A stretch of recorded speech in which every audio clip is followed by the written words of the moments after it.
नमस्कार और स्वागत है इस खास चर्चा में। आज हम अगस्त 2025 की उन अहम खबरों और जानकारियों को खंगार रहे हैं जो एडा 247 ने हमारे लिए जुटाई हैं। इन सोर्सेज में अर्थव्यवस्था से लेकर सरकारी नीतियां, राष्ट्रीय सुरक्षा, टेक्नोलॉजी, विदेश मामले और समाज तक, मतलब सब कुछ शामिल है। हमारा इरादा है इन सब में से वो खास बातें निकालना जो जानने लायक हैं, जो हमें समझने में मदद करे कि देश और दुनिया में क्या चल रहा है। और अगस्त 2025 में हुआ भी बहुत कुछ। आरबीआई ने एआई के लिए नए नियम कायदे बनाए, सरकार ने ऑनलाइन गेमिंग पर नकेल कसी और प्रधानमंत्री ने स्वतंत्रता दिवस पर एक बहुत लंबा भाषण दिया जिसमें विकसित भारत का खाका पेश किया गया। तो चलिए शुरू करते हैं इस जानकारी के समंदर में गोता लगाना। सबसे पहले अर्थव्यवस्था की नब्ज टटोलते हैं। आरबीआई की मौद्रिक नीति समिति यानी एमपीसी की बैठक हुई अगस्त की शुरुआत में। क्या बड़े फैसले हुए वहां? बिल्कुल, 4 से 6 अगस्त को एमपीसी की बैठक हुई। सबसे बड़ी खबर ये रही कि रेपो रेट यानी वो दर जिस पर बैंक आरबीआई से कर्ज लेते हैं उसे 5.50% पर ही बनाए रखा गया। मतलब कोई बदलाव नहीं। अच्छा जी। इसी तरह स्टैंडिंग डिपॉजिट फैसिलिटी, जहां बैंक अपना अतिरिक्त पैसा रखते हैं, वो 5.25% पर, और मार्जिनल स्टैंडिंग फैसिलिटी एमएसएफ और बैंक दर 5.75% पर स्थिर बनी हुई है। कोई बदलाव नहीं। इसके पीछे क्या सोच रही होगी आरबीआई की? देखिए, मुख्य वजह यह है कि महंगाई दर फिलहाल आरबीआई के तय दायरे, जो कि 4% + -2% है, जी। उसके अंदर है। बल्कि जून 2025 में तो खुदरा महंगाई दर 2.1% तक गिर गई थी, जो करीब 6.5 साल का निचला स्तर है। अरे वाह! और एक दिलचस्प बात यह हुई कि खाने पीने की चीजों की महंगाई दर फरवरी 2019 के बाद पहली बार शून्य से भी नीचे चली गई। नेगेटिव? सच में? जी हाँ, -0.2%। शायद अच्छी फसल और सप्लाई बेहतर होने का असर है। ये तो अच्छी खबर है, लेकिन क्या ये नरमी बनी रहेगी? मतलब आरबीआई का क्या अनुमान है? आरबीआई को लगता है कि आगे चलकर, खासकर इस वित्त वर्ष यानी 2025-26 के अंत तक, महंगाई दर वापस 4% के ऊपर जा सकती है। उनका चौथी तिमाही का अनुमान 4.4% है। इसलिए वे अभी थोड़ा संभल कर चल रहे हैं।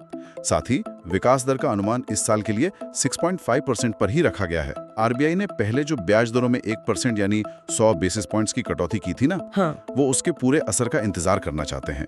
और दुनिया भर में जो अनिश्चितता है, जैसे ट्रेड वॉर वगैरह, उस पर भी उनकी नजर बनी हुई है।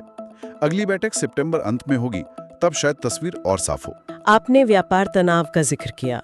अमेरिकी टैरिफ की बात काफी चल रही है। विकास दर के दूसरे अनुमानों पर इसका कितना असर दिख रहा है? हाँ, ये एक चिंता का विषय जरूर है और अनुमानों में ये झलकता भी है। तस्वीर थोड़ी मिली जुली है, सच कहूं तो। जैसे डेलॉयट को लगता है कि विकास दर 6.4% से 6.7% के बीच रह सकती है। ठीक है। लेकिन गोल्डमैन सैक्स थोड़ा ज्यादा सतर्क है। उन्होंने अमेरिकी टैरिफ की चिंता में 2025 के लिए अनुमान घटाकर 6.5% और 2026 के लिए 6.4% कर दिया है। अच्छा। दूसरी तरफ एक अच्छी खबर भी है। एस&पी ग्लोबल रेटिंग्स ने 18 साल में पहली बार भारत की सॉवरेन रेटिंग को BBB अपग्रेड किया है, स्टेबल आउटलुक के साथ। ये एक पॉजिटिव सिग्नल है। हाँ, ये बड़ी खबर थी। जी। उनका मानना है कि भारत की मजबूत घरेलू मांग और जो सुधार हो रहे हैं, उसके दम पर अगले 3 साल में औसत विकास दर 6.1% रह सकती है। ICRA का अनुमान भी वित्त वर्ष 26 की पहली तिमाही के लिए 6.7% का है। लेकिन SBI रिसर्च का मानना है कि इन अमेरिकी टैरिफ की वजह से इस वित्त वर्ष की जीडीपी में 25 से 30 बेसिस पॉइंट्स यानी करीब 0.25% से 0.30% की कमी आ सकती है। तो साफ है, एक तरफ घरेलू मजबूती है, दूसरी तरफ बाहरी जोखिम। इनके बीच एक खींचतान चल रही है। और महंगाई दर के साथ साथ औद्योगिक उत्पादन का क्या हाल है? मतलब फैक्ट्रियों में काम कैसा चल रहा है? जैसा हमने बात की, खुदरा महंगाई CPI तो जुलाई में गिरकर 1.55% पर आ गई, जो 8 साल का निचला स्तर है। काफी कम है ये तो। जी। थोक महंगाई दर WPI भी जुलाई में लगातार दूसरे महीने नेगेटिव रही, -0.58%, खासकर खाने पीने की चीजों और कच्चे तेल की कीमतें घटने से।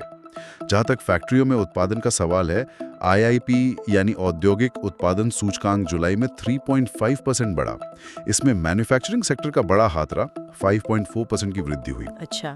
हालांकि जो 8 सबसे बुनियादी उद्योग हैं जैसे कोयला, कच्चा तेल, स्टील, सीमेंट वगैरह, उनकी मिलीजुली ग्रोथ जुलाई में धीमी होकर 2% रह गई। कोयला, कच्चे तेल और गैस उत्पादन में थोड़ी गिरावट आई, लेकिन स्टील 12.8% और सीमेंट 11.7% में अच्छी मजबूती देखने को मिली। अच्छा, अब जरा सरकारी खजाने और व्यापार की बात करें। टैक्स कलेक्शन कैसा रहा? और ये GST चोरी के आंकड़े तो मतलब चौंकाने वाले हैं। हाँ, देखिए, इस वित्त वर्ष की शुरुआत में जो नेट डायरेक्ट टैक्स कलेक्शन है वो पिछले साल के मुकाबले थोड़ा कम रहा। वजह ये थी कि रिफंड ज्यादा दिए गए, तो ये करीब 4% घटकर 6.64 लाख करोड़ रुपए रहा। और GST चोरी वाकई एक बड़ा मुद्दा है। आंकड़े बताते हैं कि अप्रैल 2020 से मार्च 2025 के बीच, यानी इन 5 सालों में कुल 7 लाख करोड़ रुपए की चोरी पकड़ी गई है। 7 ट्रिलियन? बाप रे, ये तो बहुत बड़ा अमाउंट है जी। ये दिखाता है कि सिस्टम में लीकेज को रोकना कितनी बड़ी चुनौती है। व्यापार के मोर्चे पर देखें तो जुलाई 2025 में व्यापार घाटा, मतलब इंपोर्ट और एक्सपोर्ट का अंतर, बढ़कर 8 महीने के हाई पर पहुंच गया, करीब 27.35 अरब डॉलर। क्यों बढ़ा इतना? वजह यह है कि हमारा आयात 64.59 बिलियन, हमारे निर्यात 37.24 बिलियन के मुकाबले ज्यादा तेजी से बढ़ा। हालांकि एक राहत की बात यह है कि विदेशी मुद्रा भंडार मजबूत बना हुआ है। अगस्त में लगभग 690 बिलियन के आसपास था। इसी बीच हुरुन इंडिया ने भारत के सबसे मूल्यवान पारिवारिक व्यवसायों की सूची जारी की। कौन है टॉप पर इस बार भी? हाँ, लगातार दूसरे साल अंबानी परिवार ही टॉप पर है। उनका कुल मूल्यांकन 28.2 लाख करोड़ आंका गया है। 28 लाख करोड़? जी, ये भारत की GDP का लगभग 12वां हिस्सा है। दूसरे नंबर पर बिरला परिवार है करीब 6.5 लाख करोड़ के साथ, और तीसरे पर जिंदल परिवार 5.7 लाख करोड़। अच्छा। एक दिलचस्प तुलना यह है कि इन टॉप 3 परिवारों का कुल मूल्यांकन फिलीपींस जैसे देश की पूरी GDP के बराबर है। यह दिखाता है कि भारत में वेल्थ कॉन्सेंट्रेशन कितना ज्यादा है और कुछ ही कारोबारी घरानों का अर्थव्यवस्था पर कितना बड़ा प्रभाव है। सही बात है। अनिल अग्रवाल परिवार जो हिंदुस्तान जिंक वाले हैं, उनकी संपत्ति में सबसे ज्यादा 79% की बढ़ोतरी देखी गई। ये तो हुई अर्थव्यवस्था की बात। अच्छा, अब देखते हैं कि सरकार नीतियों के मोर्चे पे क्या कर रही है। अगस्त में कई महत्वपूर्ण बिल और योजनाएं सामने आई। सबसे पहले संशोधित आयकर विधेयक 2025 की बात करते हैं। इसमें क्या खास है? जी, ये विधेयक 1961 के पुराने और अब काफी जटिल हो चुके आयकर कानून की जगह लेने के लिए लाया गया है। इसका मुख्य मकसद है भाषा को आसान बनाना, टैक्स से जुड़े जो झगड़े हैं उन्हें कम करना और पूरी प्रक्रिया को डिजिटल मतलब ऑनलाइन बनाना। अब इसमें 536 धाराएं और 16 अनुसूचियां हैं। एक बड़ा बदलाव प्रीवियस ईयर और असेसमेंट ईयर के झंझट को खत्म करके एक सिंगल टैक्स ईयर का कॉन्सेप्ट लाने की कोशिश है। और आम टैक्स पेयर्स के लिए क्या राहत है इसमें? कुछ है? हाँ, सिलेक्ट कमेटी के सिफारिशों के बाद इसमें कई जरूरी बदलाव शामिल किए गए हैं। जैसे अब अगर आप देर से भी इनकम टैक्स रिटर्न फाइल करते हैं तो भी रिफंड क्लेम कर सकेंगे। पहले ऐसा नहीं था। अच्छा, ये तो बढ़िया है। जी, कंपनियों को आपस में मिलने वाले डिविडेंड पर टैक्स छूट जो धारा ATM थी उसे वापस लाया गया है। नील TDS सर्टिफिकेट की सुविधा दी गई है। अगर आपकी कोई प्रॉपर्टी खाली पड़ी है तो उस पर डीम्ड रेंट यानी माने हुए किराए पर टैक्स नहीं लगेगा। ये भी राहत की बात है। बिल्कुल। और पेंशनर्स के लिए कटौती का दायरा भी बढ़ाया गया है। हालांकि ये ध्यान रखना जरूरी है कि फिलहाल इनकम टैक्स के स्लैब या दरों में कोई बदलाव नहीं किया गया है। ठीक है। एक और बिल जिसने काफी सुर्खियां बटोरी वो है ऑनलाइन गेमिंग बिल। ये एक संवेदनशील मुद्दा भी रहा है। इसके मुख्य प्रावधान क्या हैं? हाँ, ये बिल लोकसभा ने पास कर दिया है। ये बिल एक तरह से दो-धारी तलवार है। एक तरफ ये ई-स्पोर्ट्स और ऐसे ऑनलाइन सोशल गेम्स को बढ़ावा देता है जिनमें पैसा नहीं लगता, लेकिन दूसरी तरफ ये असली पैसे वाले ऑनलाइन गेम्स जैसे रमी, पोकर या इसी तरह के दूसरे गैम्बलिंग एप्स पर पूरी तरह से पाबंदी लगाता है। बैन। पूरी तरह पाबंदी? जी। इसकी वजह क्या बताई गई है? सरकार का कहना है कि इन पैसों वाले गेम से लोगों को लत लग रही है, वो आर्थिक रूप से बर्बाद हो रहे हैं, मनी लॉन्ड्रिंग हो रही है और दुखद रूप से आत्महत्याएं भी हो रही हैं। आत्मों के मुताबिक पिछले करीब 2.5 सालों यानी 31 महीनों में 32 आत्महत्याएं सीधे तौर पर इन गेम से जुड़ी पाई गई। ये तो गंभीर बात है। जी, इसलिए नियम तोड़ने वालों के लिए सख्त सजा रखी गई है 3 साल तक की जेल और 1 करोड़ तक का जुर्माना। अगर कोई दोबारा ऐसा करता है तो सजा और जुर्माना और भी ज्यादा होगा। और इसको लागू कौन करेगा? इसके लिए एक राष्ट्रीय ऑनलाइन गेमिंग प्राधिकरण, मतलब एक नेशनल अथॉरिटी बनाने का भी प्रस्ताव है। देखना होगा कि ये पाबंदी कितनी कारगर होती है और कहीं ये इंडस्ट्री को अंडरग्राउंड जाने पर मजबूर तो नहीं करती। ये देखने वाली बात होगी। गेमिंग के बाद अब आर्टिफिशियल इंटेलिजेंस यानी एआई की बात करते हैं। आरबीआई ने वित्तीय क्षेत्र में एआई के इस्तेमाल के लिए फ्री आई नाम का एक फ्रेमवर्क पेश किया है। ये क्या है और क्यों जरूरी है? फ्री आई का पूरा नाम है framework for responsible and ethical enablement of AI. इसे आईआईटी बॉम्बे के डॉक्टर पुष्पक भट्टाचार्य की अध्यक्षता वाली एक समिति ने तैयार किया है। अच्छा। इसका लक्ष्य है कि बैंक और दूसरी वित्तीय संस्थाएं एआई टेक्नोलॉजी का फायदा तो उठाएं, नए नए इनोवेशन करें, लेकिन साथ ही ग्राहकों का भरोसा, निष्पक्षता, पारदर्शिता और स्थिरता जैसे नैतिक सिद्धांतों का भी ध्यान रखें, मतलब जिम्मेदार बने। इसमें 7 सिद्धांत बताए गए हैं, जैसे ट्रस्ट यानी भरोसा, पीपल फर्स्ट यानी इंसान पहले, और इन्हें लागू करने के लिए 6 रणनीतिक स्तंभ भी हैं, जैसे इंफ्रास्ट्रक्चर, पॉलिसी, कैपेसिटी बिल्डिंग वगैरह। और क्या सिफारिशें हैं? समिति ने कुल 26 सिफारिशें दी हैं। कुछ खास सिफारिशें हैं। एक जेनरेटिव एआई इनोवेशन सैंडबॉक्स बनाना, जहां नई एआई तकनीक को सेफ माहौल में टेस्ट किया जा सके। कंपनियों के बोर्ड लेवल पर एआई नीतियां बनाना अनिवार्य करना और ग्राहकों को साफ साफ बताना कि वे किसी इंसान से बात कर रहे हैं या एआई सिस्टम से। ये पारदर्शिता वाली बात जरूरी है। क्या अभी वित्तीय क्षेत्र में एआई का ज्यादा इस्तेमाल हो रहा है? सर्वे से पता चला कि अभी सिर्फ करीब 21% रेगुलेटेड संस्थाएं ही एआई का इस्तेमाल कर रही हैं, और उनमें भी गवर्नेंस का स्तर, मतलब नियम कायदों का पालन, बहुत मजबूत नहीं है। तो ये फ्रेमवर्क एक तरह से गाइडलाइन का काम करेगा ताकि एआई को जिम्मेदारी से अपनाया जा सके। ये संतुलन साधना जरूरी है कि इनोवेशन भी हो और जोखिम भी काबू में रहें। बिल्कुल। आरबीआई और संसद के अलावा कैबिनेट ने भी कई बड़े फैसले लिए हैं अगस्त में। कुछ मुख्य फैसलों के बारे में बता सकते हैं? जी हाँ, कैबिनेट ने कई अहम मंजूरियां दी अगस्त में। कुछ प्रमुख हैं। असम और त्रिपुरा के विकास के लिए एक विशेष पैकेज, करीब 4,250 करोड़ रुपए का। तकनीकी शिक्षा को बेहतर बनाने के लिए मेरिट योजना, इसमें 4,200 करोड़ रुपए लगेंगे। तेल कंपनियों को रसोई गैस एलपीजी पर हुए घाटे की भरपाई के लिए मुआवजा दिया गया है, 30,000 करोड़ रुपए का। और गरीब महिलाओं के लिए पीएम उज्ज्वला योजना की सब्सिडी जारी रखने का फैसला हुआ है, जिस पर 12,000 करोड़ रुपए खर्च होंगे। और इंफ्रास्ट्रक्चर पर? जी, कई बड़ी बुनियादी ढांचा परियोजनाओं को भी हरी झंडी मिली, जैसे लखनऊ मेट्रो का विस्तार, भुवनेश्वर में रिंग रोड, अरुणाचल में एक बड़ा हाइड्रो पावर प्रोजेक्ट करीब 8146 करोड़ रुपए का, और राजस्थान के कोटा बूंदी में नया हवाई अड्डा 1507 करोड़ रुपए की लागत से। अच्छा। सेमीकंडक्टर उत्पादन को बढ़ावा देने के लिए नए प्लांट को मंजूरी मिली है, 4600 करोड़ रुपए। खेल के मोर्चे पर अहमदाबाद में 2030 के राष्ट्रमंडल खेलों की मेजबानी के लिए बोली लगाने को मंजूरी मिली है, और रेहड़ी पटरी वालों की मदद के लिए पीएम स्वनिधि योजना का विस्तार किया गया है, 7,332 करोड़ रुपए।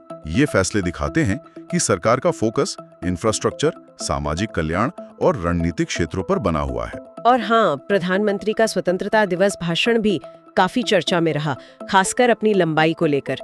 103 मिनट, अब तक का सबसे लंबा भाषण।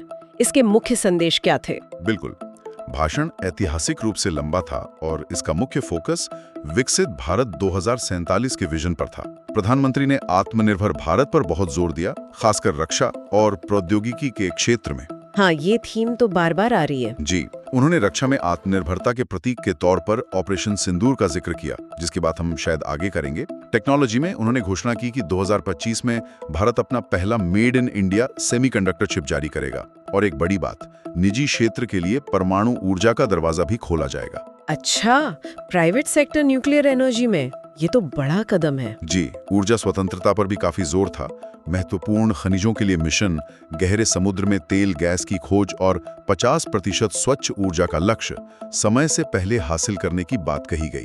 आर्थिक सुधारों में 40,000 से ज्यादा नियमों को हटाने का जिक्र किया और दिवाली 2025 तक जीएसटी में और सुधार का वादा किया। और क्या था? रोजगार के लिए पीएम विकसित भारत रोजगार योजना, कृषि सुधार, अंतरिक्ष में भारतीय स्पेस स्टेशन की तैयारी और सीमा सुरक्षा के लिए एक उच्चाधिकार प्राप्त जनसांख्यिकी मिशन जैसी कई घोषणाएं इस भाषण का हिस्सा थी। कुल मिलाकर ये भविष्य के भारत के लिए एक महत्वाकांक्षी रोड मैप पेश करने की कोशिश थी। आपने ऑपरेशन सिंदूर का जिक्र किया, जिसके लिए वीरता पुरस्कारों की घोषणा भी हुई। ये ऑपरेशन क्या था और इसका इतना महत्व क्यों है? ऑपरेशन सिंदूर असल में पहलगांव में हुए आतंकी हमले का जवाब था। आपको याद होगा, उस हमले में 26 आम नागरिक मारे गए थे और उसकी जिम्मेदारी TRFL, T-TESS जैसे आतंकी संगठनों ने ली थी। हाँ, बहुत दुखद घटना थी वो। जी, तो इसके जवाब में भारत की तीनों सेनाओं, थल सेना, नौसेना और वायुसेना ने मिलकर यह ऑपरेशन किया। इसमें पाकिस्तान और पाकिस्तान अधिकृत कश्मीर POK में मौजूद आतंकी ठिकानों को निशाना बनाया गया। थल सेना ने जमीनी कार्रवाई करते हुए 9 आतंकी ठिकानों को नष्ट किया, जबकि वायुसेना ने हवाई हमले करके 9 और ठिकानों को सटीकता से तबाह किया। नौसेना ने इस दौरान भारतीय तटों से जरूरी स्ट्रेटेजिक सपोर्ट मुहैया कराया। और इसमें खास बात क्या थी? इस ऑपरेशन की सबसे खास बात यह थी कि इसमें इस्तेमाल हुए सभी हथियार और उपकरण पूरी तरह से भारत में बने थे।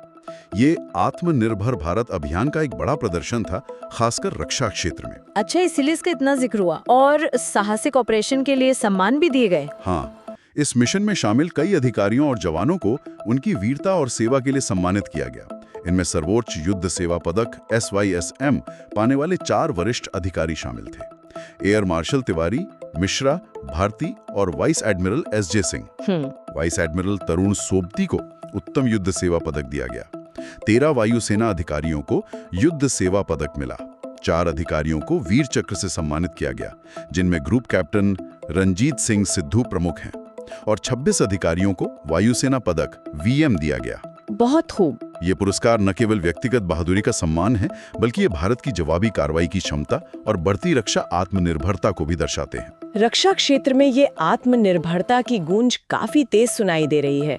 क्या इस दौरान अन्य देशों के साथ भी कोई सैन्य अभ्यास हुए, मतलब कॉपरेशन भी चल रहा है? जी हाँ, सैन्य सहयोग भी साथ साथ चलता रहा। ऐसा नहीं कि हम बस अकेले ही चल रहे हैं। भारत और सिंगापुर की नौसेनाओं ने दक्षिण चीन सागर में सिम्बेक्स 2025 अभ्यास किया। अच्छा। भारत और श्रीलंका के बीच SLINEX-25 अभ्यास कोलंबो में हुआ।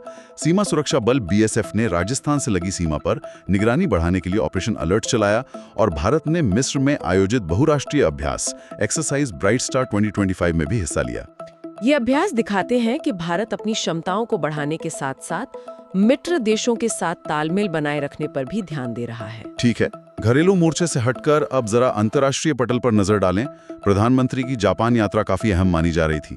क्या खास रहा इस दौरे में? बिल्कुल, ये 15वीं भारत जापान वार्षिक शिखर बैठक थी, जो अगस्त के अंत मतलब 29-30 अगस्त को हुई। प्रधानमंत्री मोदी और उनके जापानी समकक्ष इशिबा शिगेरू ने अगले 10 साल के लिए एक साझा विजन जारी किया। 10 साल का विजन? हाँ। क्या है इसमें? इसमें अर्थव्यवस्था, सुरक्षा, ग्रीन ग्रोथ, तकनीक समेत 8 प्रमुख क्षेत्रों पर मिलकर काम करने की बात है। एक अहम संयुक्त सुरक्षा सहयोग घोषणा पत्र भी अपनाया गया, जो दोनों देशों के बीच बढ़ते रणनीतिक तालमेल का संकेत है। और तकनीक और अर्थव्यवस्था पर क्या समझौते हुए? डिजिटल पार्टनरशिप 2.0 लॉन्च की गई, जिसमें AI और खासतौर पे सेमीकंडक्टर पर सहयोग बढ़ाया जाएगा। भारत के अगले चंद्र मिशन चंद्रयान 5 के लिए भी जापान के साथ समझौता हुआ। चंद्रयान 5? अच्छा जी, एक नई आर्थिक सुरक्षा पहल शुरू की गई है, जिसका फोकस महत्वपूर्ण खनिजों जैसे रेयर अर्थ एलिमेंट्स और सप्लाई चेन को मजबूत करने पर है। जापान ने अगले 10 सालों में भारत में 10 ट्रिलियन यानी लगभग 7 लाख करोड़ रुपए का निजी निवेश लाने का लक्ष्य रखा है। ये बहुत बड़ा निवेश है। हाँ, स्वच्छ ऊर्जा और परिवहन पर भी समझौते हुए। इसके अलावा एक दिलचस्प समझौता ये हुआ कि अगले 5 सालों में भारत से जापान में 5 लाख लोग काम करने जाएंगे, जिनमें 50,000 स्किल्ड वर्कर होंगे। ये दोनों देशों के बीच पीपल टू पीपल कनेक्ट को भी बढ़ाएगा। ये तो काफी सकारात्मक रहा। जापान के अलावा भारत के दूसरे देशों, खासकर रूस और अमेरिका के साथ संबंधों में क्या चल रहा है? अमेरिका के साथ व्यापारिक तनाव की खबरें थीं। रूस के साथ संबंध मजबूत बने हुए हैं। औद्योगिक सहयोग बढ़ाने पर एक प्रोटोकॉल साइन हुआ है, और ये बात भी सामने आई कि 2025 के अंत तक रूस में करीब 10 लाख भारतीय कामगारों को रोजगार मिल सकता है। भारत का रूस से तेल खरीदना भी रिकॉर्ड स्तर पर पहुंच गया। अगस्त में ये 2 मिलियन बैरल प्रतिदिन तक चला गया। और अमेरिका? वही अमेरिका के साथ व्यापार को लेकर तनाव बढ़ गया है। राष्ट्रपति ट्रंप ने भारत से आने वाले सामानों पर टैरिफ 2 गुना करके 50% तक कर दिया है। जैसा हमने पहले बात की, इससे भारत की GDP पर नकारात्मक असर पड़ने की आशंका जताई जा रही है। तो भारत ने क्या किया? इसके जवाब में भारत ने भी कुछ कदम उठाए हैं, जैसे अमेरिकी कपास पर आयात शुल्क को अस्थायी रूप से हटा दिया है। तो यहाँ कूटनीति और व्यापारिक हितों के बीच संतुलन साधने की कोशिश दिख रही है।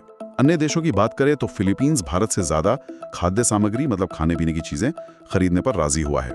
फिजी के प्रधानमंत्री भारत आए, कई समझौते हुए और फिजी भारत की Indo Pacific ocean initiative IPOI में शामिल हो गया। अच्छा। भारत ने यूरेशियन इकोनॉमिक यूनियन, जिसमें रूस, कजाकिस्तान जैसे देश हैं, उनके साथ मुक्त व्यापार समझौते FTA पर बातचीत शुरू कर दी है। और एक अच्छी खबर यह है कि भारत और अफ्रीका के बीच व्यापार $100 अरब के पार पहुंच गया है। दुनिया भर में भी अगस्त में कई घटनाएं हुई, कुछ खास बातें जो ध्यान देने लायक हों। हाँ, कुछ पर नजर डाल लेते हैं। रूस में क्रैशिनेनिकोव ज्वालामुखी 60 साल बाद फट गया। हांगकांग ने क्रिप्टो करेंसी में स्टेबल कॉइन के लिए रेगुलेटरी नियम जारी किए। अच्छा, क्रिप्टो रेगुलेशन। जी। अमेरिका के इलिनॉइस राज्य ने ऐसी AI थेरेपी पर रोक लगा दी जिसमें इंसान की निगरानी न हो। विश्व स्वास्थ्य संगठन WHO ने हेपेटाइटिस D को कैंसर पैदा करने वाला वायरस घोषित किया। अजरबैजान और आर्मेनिया के बीच राष्ट्रपति ट्रंप की मध्यस्थता में शांति समझौता हुआ। कंबोडिया और थाईलैंड के बीच भी संघर्ष विराम हुआ। ऑस्ट्रेलिया ने फिलिस्तीन को एक राज्य के रूप में मान्यता देने की घोषणा की। ये बड़ी बात है। हाँ, दुबई ने व्यापार के लिए 1 फ्री जोन पासपोर्ट और एयरपोर्ट पर यात्रियों के लिए AI आधारित कॉरिडोर लॉन्च किया। और WHO ने केन्या को स्लीपिंग सिकनेस यानी नींद की बीमारी से मुक्त घोषित कर दिया। ये सब तो बड़े नीतिगत और अंतर्राष्ट्रीय मामले हुए। अब जरा जमीनी स्तर पर समाज और तकनीक के मोर्चे पर क्या हो रहा है, इस पर आते हैं। भारत के शहरों की सुरक्षा को लेकर कोई नई रैंकिंग आई? कौन सा शहर सबसे सुरक्षित है? हाँ, नुम्बियो नाम की संस्था सेफ्टी इंडेक्स जारी करती है। 2025 के मध्य की उनकी रैंकिंग के हिसाब से कर्नाटक का मैंगलोर शहर भारत का सबसे सुरक्षित शहर माना गया है। दुनिया भर में इसकी रैंक 49वीं है। मैंगलोर? अच्छा जी। इसके बाद गुजरात के शहरों का दबदबा है वडोदरा, अहमदाबाद और सूरत। दूसरी तरफ दिल्ली और उसके आसपास के शहर जैसे नोएडा, गाजियाबाद भारत के सबसे कम सुरक्षित शहरों में गिने गए हैं। दिल्ली NCR। हाँ, दुनिया भर में देखें तो अबू धाबी लगातार 9वें साल सबसे सुरक्षित शहर बना हुआ है। ये दिलचस्प है। और सामाजिक क्षेत्र में एक बहुत अच्छी खबर आई। एक भारतीय NGO को प्रतिष्ठित रेमन मैगेसे से पुरस्कार मिला। जी हाँ, ये बहुत बड़ी उपलब्धि है। एजुकेट गर्ल्स नाम का संगठन ये पुरस्कार जीतने वाला पहला भारतीय NGO बन गया है। वाव। सफीना हुसैन ने 2007 में इसकी स्थापना की थी। ये संस्था भारत के दूर दराज के गांवों और आदिवासी इलाकों में उन लड़कियों को वापस स्कूल लाने का काम करती है जो पढ़ाई छोड़ चुकी हैं या कभी स्कूल गई ही नहीं। बहुत नेक काम है। जी हाँ, इन्होंने अब तक 20 लाख से ज्यादा लड़कियों का स्कूलों में फिर से दाखिला कराया है। इन्होंने शिक्षा के क्षेत्र में दुनिया का पहला डेवलपमेंट इम्पैक्ट बॉन्ड भी शुरू किया था, जो एक अनोखा फाइनेंसिंग मॉडल है। ये पुरस्कार उन्हें लड़कियों और युवा महिलाओं की शिक्षा के जरिए सामाजिक और सांस्कृतिक बाधाओं को तोड़ने और उन्हें सशक्त बनाने के लिए दिया गया है। वाकई प्रेरणादायक काम है। अब डिजिटल इंडिया की बात करते हैं। आधार और UPI का इस्तेमाल कैसा चल रहा है? आंकड़े तो बढ़ ही रहे होंगे। बिल्कुल, डिजिटल पहचान और भुगतान का चलन लगातार बढ़ रहा है। आधार फेस ऑथेंटिकेशन यानी चेहरे से पहचान का इस्तेमाल जुलाई 2025 में रिकॉर्ड स्तर पर पहुंच गया। एक महीने में 19.36 करोड़ लेन देन हुए। चेहरे से पहचान? जी। India post payments bank IPBP ने भी इसे पूरे देश में लागू कर दिया है, जिससे खासकर गांवों में लोगों को बैंकिंग सेवाओं तक पहुंचने में आसानी हुई है। UPI लेन देन ने भी जुलाई में नया रिकॉर्ड बनाया। 1947 करोड़ लेन देन हुए, जिनकी कुल कीमत 25.1 लाख करोड़ थी। जबरदस्त। लेकिन UPI में धोखाधड़ी की खबरें भी आती रहती हैं। उसे रोकने के लिए क्या हो रहा है? हाँ, धोखाधड़ी एक चिंता का विषय है, इसमें कोई शक नहीं। इसे रोकने के लिए NPCI, जो UPI को मैनेज करती है, उसने एक अहम कदम उठाया है। 1 अक्टूबर 2025 से पीयर टू पीयर यानी एक व्यक्ति से दूसरे व्यक्ति को पैसे भेजने के लिए कलेक्ट रिक्वेस्ट की सुविधा बंद कर दी जाएगी। अच्छा, कलेक्ट रिक्वेस्ट बंद? जी, मतलब कोई आपको पैसे भेजने के लिए रिक्वेस्ट नहीं भेज पाएगा। अक्सर फ्रॉड करने वाले इसी का इस्तेमाल करते थे। इससे धोखाधड़ी वाले अनुरोधों पर लगाम लगेगी। अब केवल भुगतान करने वाला ही P2P लेन देन शुरू कर सकेगा। ये तो अच्छा कदम है सुरक्षा के लिहाज से। तकनीक और मैन्युफैक्चरिंग में और क्या चल रहा है? सेमीकंडक्टर्स और इलेक्ट्रॉनिक्स पर काफी जोर दिख रहा है। बिल्कुल, सेमीकंडक्टर बनाना सरकार की बड़ी प्राथमिकता है। कैबिनेट ने नए प्रोजेक्ट्स को मंजूरी दी है, जैसा हमने पहले बात की। फॉक्सकॉन जैसी बड़ी कंपनी ने बेंगलोर के पास अपने नए प्लांट में आईफोन 17 बनाना शुरू कर दिया है। iPhone 17 made in India. जी, भारत से इलेक्ट्रॉनिक सामान का निर्यात भी तेजी से बढ़ रहा है। इस वित्त वर्ष यानी FY26 की पहली तिमाही में यह 47% बढ़कर 12.4 बिलियन हो गया। CG पावर ने गुजरात के साणंद में OSAT मतलब outsource semiconductor assembly and test की पायलट लाइन शुरू की है। ये चिप बनाने की प्रक्रिया का एक अहम हिस्सा है, जहां चिप को पैक और टेस्ट किया जाता है। ये SW स्टील, खास तरह का CRGO स्टील, जो बिजली के ट्रांसफॉर्मर्स में इस्तेमाल होता है, बनाने की क्षमता बढ़ा रहा है। टाटा मोटर्स ने इटली की ट्रक बनाने वाली कंपनी इवेको को खरीद लिया है, जो JLR के बाद उनका सबसे बड़ा विदेशी अधिग्रहण है। अच्छा, टाटा ने इवेको को खरीद लिया। और जापान की सुजुकी ने भारत में अगले 5-6 सालों में 70,000 करोड़ रुपए के भारी भरकम निवेश का ऐलान किया है। ये सब दिखाता है कि भारत मैन्युफैक्चरिंग हब बनने की दिशा में तेजी से कदम बढ़ा रहा है। राष्ट्रीय स्तर के साथ साथ राज्यों में भी कई दिलचस्प पहले हुई होंगी अगस्त में, कुछ खास। निश्चित रूप से राज्यों के स्तर पर भी काफी कुछ चल रहा है। जैसे केरला भारत का पहला पूरी तरह से डिजिटल साक्षर राज्य बन गया है, यानी वहाँ सभी नागरिक बेसिक डिजिटल लिटरेसी रखते हैं। पूरी तरह डिजिटल साक्षर? ये तो कमाल है। जी, महाराष्ट्र ने मानसिक रूप से अक्षम छात्रों के लिए दिशा अभियान नाम से एक विशेष शिक्षा पाठ्यक्रम लागू किया है। पंजाब पहला राज्य बन गया है जिसने कानूनी कार्यवाही में मदद के लिए साइन लैंग्वेज मतलब सांकेतिक भाषा के दुभाषियों को सूचीबद्ध किया है। सिक्किम ने अपने सरकारी कर्मचारियों के लिए सबैटिकल लीव यानी पढ़ाई या अन्य कामों के लिए लंबी छुट्टी की स्कीम शुरू की है और महिलाओं को स्थानीय स्तर पर न्याय दिलाने के लिए नारी अदालतें भी शुरू की हैं। अच्छा। तमिलनाडु ने केंद्र की राष्ट्रीय शिक्षा नीति NEP के जवाब में अपनी अलग राज्य शिक्षा नीति जारी की है, जिसमें वो त्रिभाषा फॉर्मूले की जगह 2 भाषा फॉर्मूले पर ही जोर दे रहे हैं। अच्छा, राज्य अपनी नीतियां ला रहे हैं। जी, और दिल्ली विधानसभा पूरी तरह से सौर ऊर्जा पर चलने वाली देश की पहली विधानसभा बन गई है। तो कुल मिलाके अगस्त 2025 की तस्वीर काफी हलचल भरी रही। अर्थव्यवस्था में नरमी के संकेत हैं, महंगाई काबू में है, लेकिन बाहरी जोखिम, खासकर वो अमेरिकी टैरिफ, एक चिंता का विषय बने हुए हैं। सरकार नीतियों में बड़े बदलाव ला रही है, चाहे वो टैक्स को आसान करना हो या फिर ऑनलाइन गेमिंग और AI को रेगुलेट करना। बिल्कुल, आत्मनिर्भर भारत का नारा रक्षा और तकनीक में साफ तौर पर दिख रहा है। ऑपरेशन सिंदूर और सेमीकंडक्टर पहल इसके बड़े उदाहरण हैं। अंतर्राष्ट्रीय मोर्चे पर जापान जैसे देशों के साथ रिश्ते गहरे हो रहे हैं, लेकिन अमेरिका के साथ व्यापारिक तनाव भी साफ दिख रहा है। सामाजिक स्तर पर एजुकेट गर्ल्स जैसी कोशिशों को पहचान मिल रही है, जो बहुत अच्छी बात है। और राज्य भी डिजिटल साक्षरता से लेकर नवीकरणीय ऊर्जा तक अपने स्तर पर अहम कदम उठा रहे हैं। जी हाँ। यहाँ एक सवाल मन में आता है, जिसका इशारा आपने पहले भी किया था। भारत एक तरफ तकनीक में आत्मनिर्भर बनना चाहता है, आत्मनिर्भर भारत की बात हो रही है, लेकिन दूसरी तरफ उसे वैश्विक सहयोग, खासकर महत्वपूर्ण टेक्नोलॉजी और सप्लाई चेन के लिए दुनिया की भी जरूरत है। हाँ, और यही भविष्य की एक बड़ी चुनौती और देखने लायक बात होगी।